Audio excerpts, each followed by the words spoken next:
ভাই কোথা থেকে আসছেন? আমাদের বাড়ি মুন্সিগঞ্জ, আমরা এখন থাকি ভান্ডারিয়া। ভান্ডারিয়া। আসলে প্রতিদিন আপনাদের কি স্বর্ণ খোঁজা হয়? দুই একটা হয়। দুইটা হয়। তো এতে আসলে কি পরিবার চলে যা হয়? হ্যাঁ, টুকটাক চলে যাবে। টুকটাক চলে। জি, এটা স্বর্ণ খুঁজতে কতক্ষণ সময় লাগে? ওই আধা ঘন্টা লাগে, 1 ঘন্টা লাগে, যেমন 2 ঘন্টা লাগে। মানে এগুলো ওই যে পুকুরে পড়ে পেরি বেশি, বোঝেন না? আবার কত সময় 10-15 মিনিটও লাগে সাইডে ছুটে পড়লে।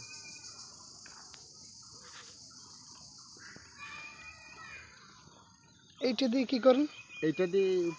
এইটা দিয়ে টাইনে, হ্যাঁ, পেরি এটা নিয়ে ধুয়ে পরে সেকি। এইটাই থাকে। হ্যাঁ, এটা